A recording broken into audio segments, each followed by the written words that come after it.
Bonjour à tous, c'est Jérémy Mercier. Aujourd'hui, je suis avec Jacques Testard. On va parler d'un sujet qui commence à devenir un peu à la mode, que beaucoup de gens comprennent pas encore très bien, le transhumanisme, rien à voir avec les transhumances de moutons. Donc Jacques Testard, merci de m'accorder cette interview.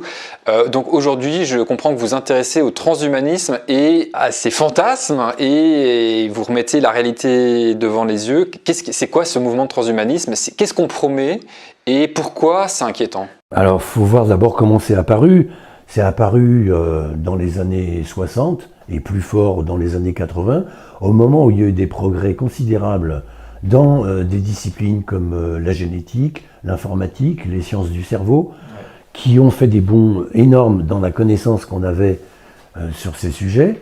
Et à ce moment-là est revenue la vieille idée de progrès, de maîtrise de la nature, des maladies, de l'existant.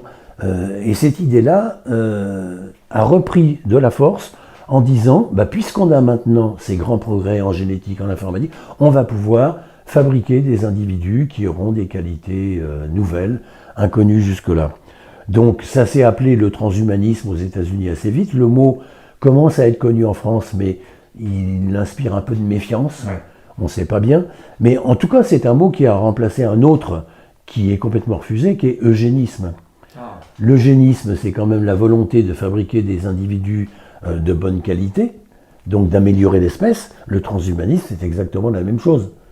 Exactement la même chose. Donc on peut dire que quand le mot eugénisme a perdu un peu de ses capacités à séduire, qu'il a eu autour de 1900, mais qu'il a perdu, bien sûr, à cause des délires des nazis, des horreurs des camps, et qui ne sont pas seulement d'ailleurs sur des ethnies particulières, sur des juifs ou sur des gitans, mais qui sont aussi sur des malades mentaux, sur des sourds, sur toutes sortes de gens qui étaient considérés comme improductifs et qu'il fallait éliminer. Donc c'était tout ça l'eugénisme.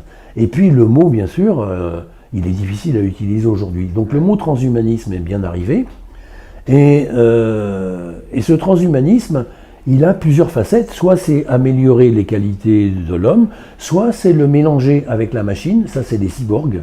Quand on mélange une machine avec du biologique, on obtient un cyborg. Donc c'est des trucs qui jouent à la fois sur les capacités cérébrales. Par exemple, on va augmenter le potentiel de l'intelligence humaine en se branchant à partir d'une intelligence artificielle. Tout ça, ça reste un petit peu flou, hein, un petit peu, et beaucoup même. Donc sur le cerveau, on va améliorer les enfants qu'on produit en faisant des sélections ou des modifications au niveau des gamètes ou de l'embryon, pour leur donner des caractéristiques nouvelles. On va trouver des molécules qui permettent de vivre plus longtemps en bonne santé, voire de gagner l'éternité. Tout ça, c'est répandu par des gens qu'on entend couramment à la télévision, à la radio, qui écrivent des articles, qui y croient vraisemblablement et qui racontent un peu n'importe quoi, parce que là-dedans, il y a à peu près tout est faux. Alors pourquoi c'est n'importe quoi? Qu'est-ce qui est n'importe quoi là-dedans? C'est n'importe quoi, parce que, par exemple, on nous parle d'immortalité. Pour le moment, ce qu'on observe, c'est que la durée de vie en bonne santé diminue, aux États-Unis ou en France. Elle diminue. C'est quelque chose de très grave. On ne sait pas trop pourquoi. Mon idée, c'est quand même que c'est dû à des conditions d'environnement. C'est les pesticides, c'est toutes les saloperies qu'on met dans la nature, la chimie. Et que les Américains sont un peu en avance sur nous parce qu'ils ont fait ça avant nous, et qu'on est en train maintenant de faire comme eux. Donc, en tout cas, ce qui est un fait, c'est que la durée de vie en bonne santé... Alors, on a des grabataires. Ça, on peut arriver à prolonger des gens. Mais est-ce que c'est ça qu'on dit améliorer l'humanité? Or, c'est au moment où ça apparaît qu'on nous dit qu'on va vivre 300 ans, voire on va être immortel. Il y a un truc qui ne va pas. D'autant que les arguments pour défendre ça ne tiennent pas la route, il n'y a rien du tout. Il y a des molécules qui permettent à des souris de vivre un petit peu plus longtemps, pas du tout, c'est de l'ordre d'un mois. Mais à ce moment-là, elles sont malades, elles ont des tumeurs, elles ont...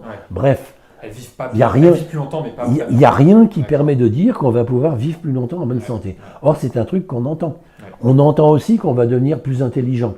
C'est juste au moment où la mesure du quotient intellectuel, qui vaut ce qu'il vaut, mais qui montre qu'il diminue. Il diminue à cause vraisemblablement des pesticides, les mêmes saloperies. Et à cause aussi peut-être de l'ordinateur, des écrans. Mais les pesticides jouent un rôle, c'est démontré.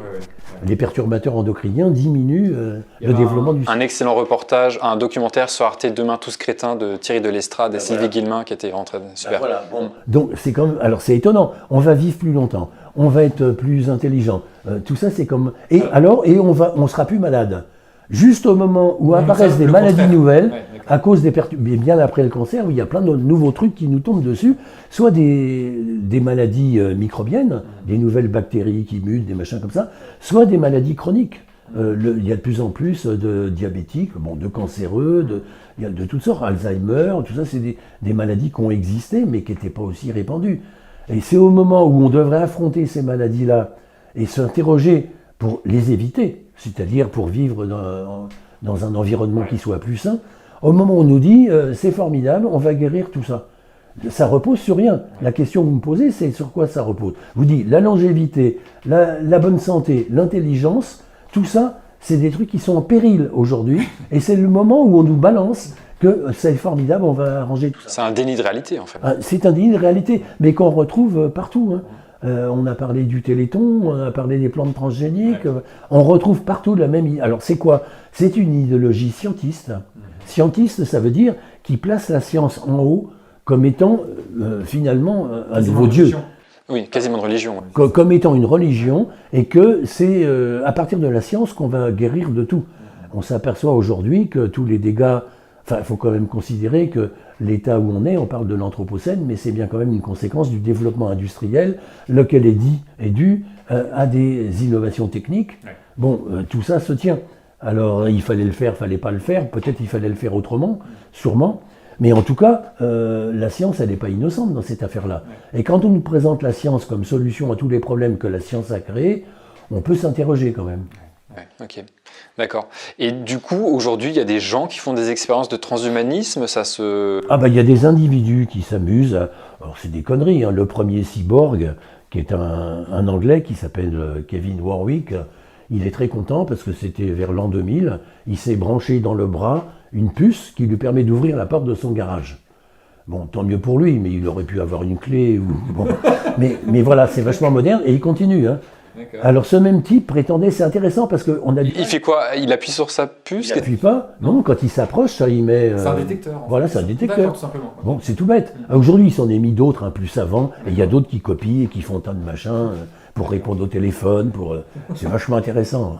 Mais ce même Kevin Warwick, il a raconté en 2000 qu'en 2015, il y aurait la télépathie pour tout le monde. Ça marcherait. La télépathie serait devenue une nouvelle propriété de l'espèce humaine. Alors c'est intéressant parce que c'est peut-être le seul cas où on peut prendre en défaut les promesses transhumanistes. Jusque-là, ils nous disent en 2040 il y aura ça, en 2050 il y aura ça. Donc il faut attendre. Moi je serais mort, je pourrais plus le voir. Les plus jeunes verront peut-être que c'était du pipeau. Mais en tout cas, là c'est du pipeau, c'est déjà démontré parce qu'on a quand même 4 ans plus tard, on n'a toujours pas de télépathie. Donc ces gens-là racontent n'importe quoi, mais ils ont pignon sur rue, ils font des congrès internationaux avec des vrais scientifiques, et eux-mêmes sont des scientifiques. Je veux dire, les meilleurs scientifiques aujourd'hui sont achetés par les laboratoires de Google et autres dans la Silicon Valley pour travailler sur des thèmes transhumanistes. Donc c'est des gens mais qui sont complètement bornés, qui sont des gens dangereux. Et alors, il n'y a pas évidemment que la modification de l'homme. Il y a l'intelligence artificielle, les robots, il y a toutes les annexes autour de l'homme. Mais tout ça, c'est complètement... c'est surévalué. D'accord. Surtout quand il s'agit du vivant. Une machine, elle est améliorable, évidemment, et on peut comprendre son fonctionnement. Si on a inventé une machine qui fait de l'intelligence artificielle, c'est ce qui est intelligent là-dedans, c'est les gens qui l'ont fabriqué, bien sûr. Parce que c'est jamais qu'un robot. Et qu'on avait déjà ça, on avait comme on appelait ça avant les trucs, les manèges, les machins qu'il y avait dans les salons, les automates. Les automates, aujourd'hui on dirait c'est de l'intelligence artificielle. Mais qu'est-ce qu'il y a d'intelligent là-dedans? Il n'y a rien, que c'est de l'automatisme. Bon, c'est pareil, alors c'est un peu plus compliqué bien sûr aujourd'hui, mais ça a peu à voir avec l'intelligence. Moi je dis souvent, n'importe quelle bestiole qui est capable de trouver à bouffer toute seule, de trouver à boire, de trouver un partenaire sexuel, de fuir quand il y a le feu, ou quand il y a du vent. Aucune intelligence artificielle est capable de faire ça. Autrement dit, l'intelligence, elle peut pas être artificielle, elle est naturelle, c'est une propriété du vivant. Et là, il y a un abus de langage qui permet de berner les gens pour leur faire croire qu'on va faire des trucs extraordinaires. Mais qu'une machine ait battu le meilleur joueur d'échecs, ça veut dire que les gars qui ont conçu la machine, ils sont très forts. Mais cette machine, elle est incapable de battre un joueur de dames, par exemple. Ou autre chose, elle sait faire qu'une chose. Donc, est-ce que c'est intelligent? En tout cas, si on met le feu en dessous, elle va cramer. Elle va pas se sauver. Donc moi, je dois dire... C'est-à-dire que même le terme même d'intelligence n'est pas adapté à ce genre de... Il n'est pas adapté. Or, on avale ça comme ça, l'IA, bon, non. C'est hyper intéressant parce que ça revient, c'est une notion que j'ai pas encore beaucoup exploitée ou j'en ai pas beaucoup parlé, mais c'est l'utilisation des mots. Et on peut être extrêmement dangereux quand on n'utilise pas bien les mots, et c'est assez affolant. C'est pour ça qu'il y a vraiment une urgence à utiliser les bons mots pour les bonnes choses. Ouais, ok, très intéressant. Ok. Bon. Et qu'est-ce qu'on devrait dire alors à la place d'intelligence artificielle? Est-ce qu'il faudrait créer un autre Automate. Automate, Oui. C'est beaucoup moins vendeur pour le coup. Mais c'est beaucoup plus exact. D'accord. Oui. Ok, très intéressant. Ou machine programmée pour tel truc, ou bon, on peut trouver un truc un peu plus précis, quoi. Mais intelligence artificielle... alors quand on dit en plus qu'on va connecter l'intelligence artificielle avec l'intelligence naturelle, et que ça permettra au moins l'immortalité du cerveau, parce qu'il y a ça aussi dans les arguments. C'est quoi? Qu'est-ce que ça... Personne ne sait ce que ça veut dire. Personne n'a dit comment on fait, on met les fils, comment... on va passer la conscience, par exemple. On va imprimer la conscience sur un disque dur. C'est n'importe quoi. C'est-à-dire qu'il y a plein comme ça d'idées. Alors, il y a des gens qui s'émerveillent. « Ah, c'est formidable, on va imprimer la conscience sur un disque dur. » Mais c'est complètement pipeau, ça veut rien dire. Rien. Et avec ça, les gens touchent des sous pour les laboratoires. Il y a énormément de blé qui arrive, hein, y compris, pas seulement du privé, de Google et autres, mais y compris des États et de l'État français. Il y a plein d'argent qui arrive dans les labos d'intelligence artificielle ou de prolongation de la vie. Il y a plein d'argent qui arrive dans ces machins-là. Et ça repose sur absolument rien. Tout ça en s'occupant pas tellement bien des vivants. Ah, oui, évidemment.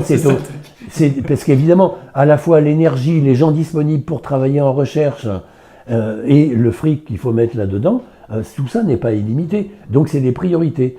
Et nous, à Sciences Citoyennes, on parle de la recherche non faite.